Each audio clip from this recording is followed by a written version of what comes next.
Sa pag-build natin ng wealth, importante alam natin yung tinatawag na solid financial foundation. Ito rin yung nagiging guide namin mag-asawa sa aming pag-iipon at pag-i-invest. And madalas kasi dito tayo nagsisimula sa bubong. Ito yung investment. Pero ito pala ay bubong na ng ating financial house. Importante na bibuild din natin yung pundasyon. And meron dapat tayong emergency fund, nakakabayad ng utang, meron tayong sapat na life insurance or income protection, and may healthcare tayo, long-term at short-term healthcare. Meron din palang tinatawag na long-term healthcare. Ito yung magagamit natin na healthcare fund pag tayo ay nag-retire na. At ang pinaka-importante, yung ating cash flow. Kaya nga kung kulang ang ating naiipon, importante i-increase natin yung cash flow natin. And pag-usapan natin kung paano nga ba natin matataasan yung cash flow natin para mabilis tayong makaipon sa ating tinatawag ko na alkansya. Again, para tayo ay makaipon, i-check natin yung cash flow natin kasi ito yung step 1 para makapagsimula tayo mag-ipon ng tuloy-tuloy at makapag-invest. And dalawa yung paraan para tayo ay mag-increase yung cash flow natin. Sabi nga, the way you manage your time and cash flow can make you poor or rich. So una is, paano mo ba minamanage yung spare time mo? Ito yung lahat tayo may extra hours na 4 hours per day. So ito ba ay sinasayang lang natin? Waste time? Or nagsasayang tayo ng pera? Nagsashopping lang tayo sa ating extra time? Or make more money? Ito yung ginawa ko noong 2012 dahil nalaman ko na kulang pala ang aking naiipon. Importante meron tayong additional cash flow.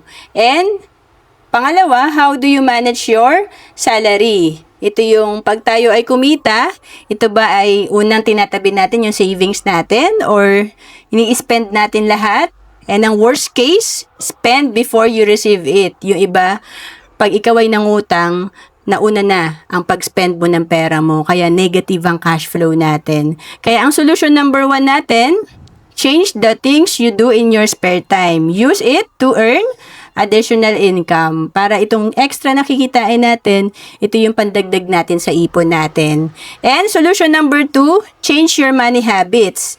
I-reduce mo yung expense mo, pay yourself first. Ibig sabihin, una mong itabi yung 10% to 20% ng kinikita mo at i-check mo ano ba yung mga expenses mo, baka hindi mo nililista at hindi ka nagbabudget.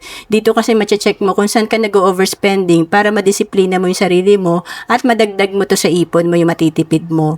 Kaya again, it's not what you earn, it's what you keep.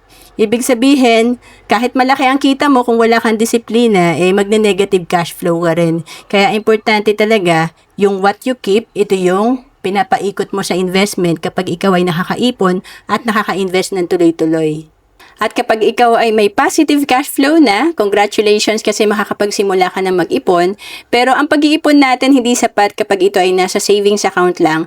Importante marunong din tayo mag-invest kagaya sa Kaiser na simulan ko rin noong 2012. Dito 3 na yung meron ka, healthcare, life insurance at investment. Ito ay 7 years to pay lang, 20 years ang maturity. At for as low as 3,000 pesos per month, pwede ka na magsimula sa Kaiser.